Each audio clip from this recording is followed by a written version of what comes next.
ನಮಸ್ಕಾರ.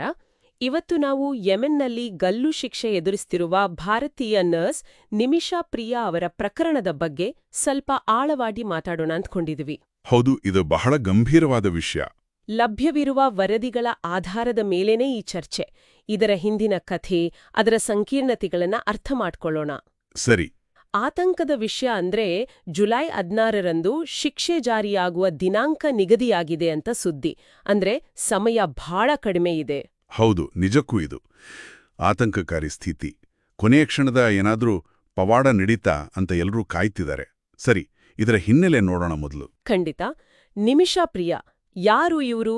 ಮೂಲತಃ ಕೇರಳದ ಪಾಲಕ್ಕಾಡ್ನವರು. 2008ರಲ್ಲಿ ನರ್ಸಿಂಗ್ ಕೆಲ್ಸಕ್ಕಾಗಿ ಯೆಮೆನ್ಗೆ ಹೋದ್ರು. ಅಲ್ಲಿ ನರ್ಸ್ ಆಗಿ ಕೆಲ್ಸ ಶುರು ಮಾಡಿ ಆಮೇಲೆ ಅಲ್ಲೇ ಮದುವೆ, ಮಗು ಕೂಡ ಆಯ್ತು. ಆದ್ರೆ ಆರ್ಥಿಕ ಕಾರಣಗಳಿಂದ ಅವರ ಪತಿ ಮತ್ತೆ ಮಗು ಭಾರತಕ್ಕೆ ವಾಪಸ್ ಬಂದ್ರು ಅಂತ ವರದಿ ಹೇಳುತ್ತೆ. ಹೌದು. ಆಮೇಲೆ ಸುಮಾರು 2014-15ರಲ್ಲಿ ಅನ್ಸುತ್ತೆ, ನಿಮಿಷಾ ತಮ್ಮದೇ ಆದ ಒಂದು ಕ್ಲಿನಿಕ್ ತೆರೆಯುವ ಆಲೋಚನೆ ಮಾಡಿದ್ರು. ಸ್ವಂತ ಕ್ಲಿನಿಕ್? ಹೌದು. ಅದೇ ಯೆಮೆನ್ ಕಾನೂನುಗಳ ಪ್ರಕಾರ ಹಾಗೆ ಮಾಡ್ಬೇಕಾದ್ರೆ ಒಬ್ಬ ಸ್ಥಳೀಯ ಪ್ರಜೆಯ ಪಾಲುದಾರಿಕೆ ಬೇಕೇ ಬೇಕು. ಆಗ ಯಾರು ಸಿಕ್ಕಿದ್ರು? ಆಗ ತಲಾಲ್ ಅಬ್ದೋ ಮಹದಿ ಅನ್ನೋ ಯೆಮೆನ್ ಪ್ರಜೆ ಜೊತೆ ಪಾಲುದಾರಿಕೆ ಮಾಡ್ಕೊಂಡ್ರು. ಓಕೆ. ಆದ್ರೆ ಆ ಸಂಬಂಧ ಸರಿಯಾಗಿರ್ಲಿಲ್ವಲ್ವಾ? ಖಂಡಿತ ಇಲ್ಲ. ವರದಿಗಳ ಪ್ರಕಾರ ಮಹದಿ ಹಣ ದುರುಪಯೋಗ ಮಾಡಿಕೊಂಡಿದ್ದಾರೆ. ಅಷ್ಟೇ ಅಲ್ಲ, ಏನು? ನಿಮಿಷಾ ಅವರನ್ನ ತನ್ನ ಪತ್ನಿ ಅಂತ ಸುಳ್ಳು ಹೇಳಿ ಅವರ ಮೇಲೆ ದೈಹಿಕವಾಗಿ, ಮಾನಸಿಕವಾಗಿ ಕಿರುಕುಳ ನೀಡಿದ್ದಾರೆ ಅಂತ ಆರೋಪಗಳಿವೆ. ಅಯ್ಯೋ, ಇದು ನಿಜಕ್ಕೂ ಆಘಾತಕಾರಿ. ಪೊಲೀಸ್ ಕಂಪ್ಲೇಂಟ್ ಏನಾದ್ರೂ? ಪ್ರಯತ್ನಪಟ್ಟಿದ್ದಾರೆ ಅಂತ ವರದಿಗಳು ಹೇಳ್ತವೆ. ಆದರೆ ಅದರಿಂದ ಏನೂ ಪ್ರಯೋಜನ ಆಗ್ಲಿಲ್ವಂತೆ.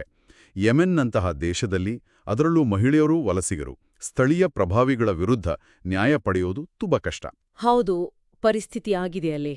ಆಮೇಲೆ ಕಿರುಕುಳ ತಡೆಯಲಾಗದೆ ಮಹದಿ ನಿಮಿಷಾರವರ ಪಾಸ್ಪೋರ್ಟ್ ಕೂಡ ಕಸಿದುಕೊಂಡಿದ್ದ ಅಂತ ವರದಿ ಇದೆ. ಪಾಸ್ಪೋರ್ಟ್? ಓ, ಹಾಗಾಗಿನೇ ಆ ಘಟನೆ ನಡೆದಿದ್ದು ಅಲ್ವಾ? ಹೌದು. 2017ರಲ್ಲಿ ಪಾಸ್ಪೋರ್ಟ್ ವಾಪಸ್ ಪಡೆಯಲೇಬೇಕು ಅನ್ನೋ ಹತಾಶೆಯಲ್ಲಿ ಮಹದಿಗೆ ಕೆಟಮಿನ್ ಅಂದ್ರೆ ಒಂದು ಅರಿವಳಿಕೆ ಮದ್ದು, ಅನಸ್ತೇಜಿಯಾ ಡ್ರಗ್, ಹೌದು, ಅದನ್ನ ಕೊಟ್ಟು ಪ್ರಜ್ಞೆ ತಪ್ಪಿಸಿ ಪಾಸ್ಪೋರ್ಟ್ ತಗೋಬೇಕು ಅಂತ ಪ್ಲಾನ್ ಮಾಡಿದ್ರು. ಆದರೆ ಆಕಸ್ಮಿಕವಾಗಿ ಡೋಸೇಜ್ ಹೆಚ್ಚಾಗಿ ಮಹದಿ ಅಲ್ಲೇ ಮೃತಪಟ್ರು. ಅಯ್ಯೋ ದೇವರೇ, ಇದು ಉದ್ದೇಶಪೂರ್ವಕ ಅಲ್ಲ ಅಂತಾಗಾಯ್ತು. ಹೌದು, ಉದ್ದೇಶ ಕೊಲೆಯದ್ದಾಗಿರ್ಲಿಲ್ಲ ಅಂತ ನಿಮಿಷಾ ಕಡೆಯವರು ಹೇಳ್ತಾರೆ. ಆದ್ರೆ ಅಲ್ಲಿನ ಪರಿಸ್ಥಿತಿ ಸಂಪೂರ್ಣ ಕೈಮೀರಿ ಹೋಯ್ತು. ಆಮೇಲೇನಾಯ್ತು?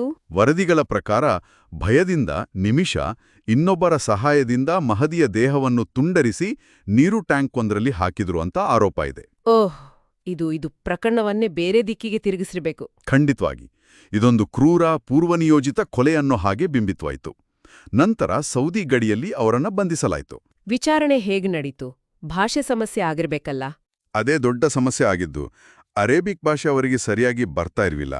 ಸರಿಯಾದ ಭಾಷಾಂತರಕಾರರು ಸಿಗ್ಲಿಲ್ವೋ ಅಥವಾ ಕಾನೂನು ನೆರವು ಸರಿಯಾಗಿ ಸಿಗ್ಲಿಲ್ವೋ, ಒಟ್ನಲ್ಲಿ ತಮ್ಮ ಮೇಲಿನ ಆರೋಪಗಳಿಗೆ ಪ್ರತಿಯಾಗಿ ವಾದಿಸಲು, ತಾವು ಅನುಭವಿಸಿದ ಕಿರುಕುಳದ ಬಗ್ಗೆ ಹೇಳ್ಕೊಳ್ಳಲು ಅವ್ರಿಗೆ ಸರಿಯಾದ ಅವಕಾಶ ಸಿಗ್ಲಿಲ್ಲ ಅಂತ ಹೇಳಲಾಗ್ತಿದೆ. ಹಾಗಾದ್ರೆ ನ್ಯಾಯಾಲಯವು ಮುಖ್ಯವಾಗಿ ಕೊಲೆಯ ಕ್ರೂರತೆಯ ಮೇಲೆ, ಅಂದ್ರೆ ದೇಹವನ್ನು ವಿಲೇವಾರಿ ಮಾಡಿದ ರೀತಿಯ ಮೇಲೆ ಹೆಚ್ಚು ಗಮನ ಹರಿಸಿತು ಅಂತ ಕಾಣುತ್ತೆ.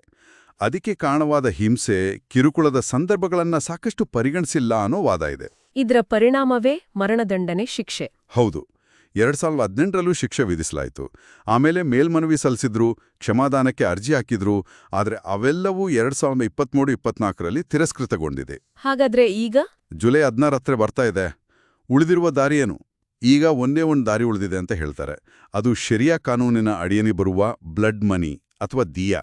ಬ್ಲಡ್ ಮನಿ ಅಂದ್ರೆ ಮೃತನ ಕುಟುಂಬಕ್ಕೆ ಒಂದು ದೊಡ್ಡ ಮೊತ್ತದ ಪರಿಹಾರ ಧನವನ್ನ ನೀಡಿ ಅವರಿಂದ ಕ್ಷಮೆಯನ್ನ ಪಡೆಯೋದು. ಕ್ಷಮೆ ಸಿಕ್ಕರೆ ಶಿಕ್ಷೆ ರದ್ದಾಗುವ ಸಾಧ್ಯತೆ ಇದೆ. ಓ, ಹಾಗಾದ್ರೆ ಆ ಪ್ರಯತ್ನ ನಡೀತಾ ಇದೆಯಾ? ಹೌದು. ನಿಮಿಷಾ ಅವರ ತಾಯಿ, ಭಾರತ ಸರ್ಕಾರ, ಕೇರಳ ಸರ್ಕಾರ ಮತ್ತೆ ಹಲವಾರು ಸಂಘಟನೆಗಳು ಸೇರಿ ಈ ಬ್ಲಡ್ ಮನಿ ಸಂಗ್ರಹಿಸಲು ಪ್ರಯತ್ನ ಮಾಡ್ತಿದ್ದಾರೆ. ಹಾಗೇ ಮಹದಿಯ ಕುಟುಂಬದ ಜೊತೆ ಮಾತುಕತೆ ನಡೆಸೋ ಪ್ರಯತ್ನಗಳು ನಡೀತಾ ಇವೆ. ಆದ್ರೆ ಇದು ಅಷ್ಟು ಸುಲಭ ಅಲ್ಲ ಅಲ್ವಾ? ಸವಾಲುಗಳು ಇರ್ಬೇಕಲ್ಲ? ಖಂಡಿತ. ಮೊದಲನೇದಾಗಿ ಯಮನ್ನ ಪರಿಸ್ಥಿತಿ. ಅಲ್ಲಿ ಆಡಳಿತ ನಡೆಸುತ್ತಿರುವ ಹೌತಿ ಬಣದ ಜೊತೆ ಭಾರತಕ್ಕೆ ನೇರವಾದ ರಾಜತಾಂತ್ರಿಕ ಸಂಬಂಧ ಇಲ್ಲ. ಇದು ಹಣ ತಲುಪಿಸೋದಕ್ಕೆ, ಮಾತುಕತೆಗೆ ಒಂದು ದೊಡ್ಡ ಅಡ್ಡಿ. ಹೌದು, ಅದು ನಿಜ. ಎರಡನೇದು, ಇಷ್ಟು ದೊಡ್ಡ ಮೊತ್ತದ ಹಣವನ್ನ ಸಂಗ್ರಹಿಸೋದು, ಅದನ್ನ ಸುರಕ್ಷಿತವಾಗಿ ಅಲ್ಲಿಗೆ ತಲುಪಿಸೋದು. ಇದೂ ಒಂದು ದೊಡ್ಡ ಸವಾಲು. ಆಮೇಲೆ ಎಲ್ಲಕ್ಕಿಂತ ಮುಖ್ಯವಾಗಿ ಏನು? ಮಹದಿಯ ಕುಟುಂಬ ಕ್ಷಮೆ ನೀಡಲು ಒಪ್ಪುತ್ತಾರಾ? ಅವರ ಒಪ್ಪಿಗೆ ಸಿಗುತ್ತಾ ಇಲ್ವಾ ಅನ್ನೋದು ಇನ್ನೂ ಅನಿಶ್ಚಿತವಾಗಿದೆ. ಒಟ್ಟಿನಲ್ಲಿ ಪರಿಸ್ಥಿತಿ ತುಂಬಾ ವಿಷಾದಕರವಾಗಿದೆ. ನಿಮಿಷ ಮಾಡಿದ್ದು ತಪ್ಪು ಅನ್ನೋದ್ರಲ್ಲಿ ಎರಡು ಮಾತಿಲ್ಲ. ಹೌದು, ಕಾನೂನು ಪ್ರಕಾರ ಅದು ತಪ್ಪೇ. ಆದರೆ ಆ ತಪ್ಪಿನ ಹಿಂದಿನ ಕಾರಣಗಳು, ಒತ್ತಡಗಳು, ಅದು ಉದ್ದೇಶಪೂರ್ವಕ ಕೊಲೆಯಾಗಿರಲಿಲ್ಲ ಅನ್ನೋ ವಾದ, ಮತ್ತು ಮುಖ್ಯವಾಗಿ ನ್ಯಾಯಾಲಯದಲ್ಲಿ ತಮ್ಮನ್ನು ತಾವು ಸರಿಯಾಗಿ ಸಮರ್ಥಿಸಿಕೊಳ್ಳಲು ಅವಕಾಶ ಸಿಗಲಿಲ್ಲ ಅನ್ನೋ ಅಂಶಗಳನ್ನು ನೋಡಿದಾಗ ಮರಣದಂಡನೆ ಶಿಕ್ಷೆ ಸ್ವಲ್ಪ ಕಠಿಣ ಅನಿಸುತ್ತೆ ಅಲ್ವಾ? ಹೌದು, ಈ ಪ್ರಕರಣ ಬರೀ ಕಾನೂನು ವಿಷಯ ಅಲ್ಲ. ಇದು ಕೆಲವು ಮುಖ್ಯ ಪ್ರಶ್ನೆಗಳನ್ನ ನಮ್ಮ ಮುಂದೆ ಇಡುತ್ತೆ. ವಿದೇಶಗಳಲ್ಲಿ, ಅದರಲ್ಲೂ ರಾಜಕೀಯವಾಗಿ, ಸಾಮಾಜಿಕವಾಗಿ ಸ್ಥಿರತೆ ಇಲ್ಲದ ದೇಶಗಳಲ್ಲಿ ಕೆಲಸಕ್ಕೆ ಹೋಗುವ ವಲಸೆ ಕಾರ್ಮಿಕರು, ವಿಶೇಷವಾಗಿ ಮಹಿಳೆಯರು ಎದುರಿಸುವ ಕಷ್ಟಗಳು, ಅಪಾಯಗಳು, ಅವರ ಅಸಹಾಯಕತೆ ಬಗ್ಗೆ ಇದು ನಮಗೇನು ಹೇಳುತ್ತೆ? ನಿಜ. ಹಾಗೆಯೇ ಬ್ಲಡ್ ಮನಿಯಂತಹ ಸ್ಥಳೀಯ ಸಾಂಸ್ಕೃತಿಕ ಧಾರ್ಮಿಕ ಕಾನೂನು ಪದ್ಧತಿಗಳು, ಇವು ಅಂತಾರಾಷ್ಟ್ರೀಯ ನ್ಯಾಯ, ಮಾನವ ಹಕ್ಕುಗಳ ತತ್ವಗಳ ಜೊತೆ ಹೇಗೆ ಹೊಂದಾಣಿಕೆ ಆಗ್ತವೆ ಅಥವಾ ಸಂಘರ್ಷಕ್ಕೆ ಕಾರಣವಾಗ್ತವೆ, ಇವೆಲ್ಲ ನಾವು ಯೋಚಿಸಬೇಕಾದ ವಿಷಯಗಳು. ನೇರವಾಗಿ ತೀರ್ಪು ಕೊಡೋ ಬದಲು ಇವುಗಳ ಬಗ್ಗೆ ಆಲೋಚಿಸಬೇಕಾಗಿದೆ. ಖಂಡಿತವಾಗಿಯೂ. ಈ ಪ್ರಕರಣ ಎಲ್ಲರಿಗೂ ಒಂದು ಪಾಠವಾಗಲಿ ಮತ್ತು ನಿಮಿಷ ಪ್ರಿಯ ಅವರಿಗೆ ನ್ಯಾಯ ಸಿಗಲಿ ಅಂತ ಆಶಿಸೋಣ.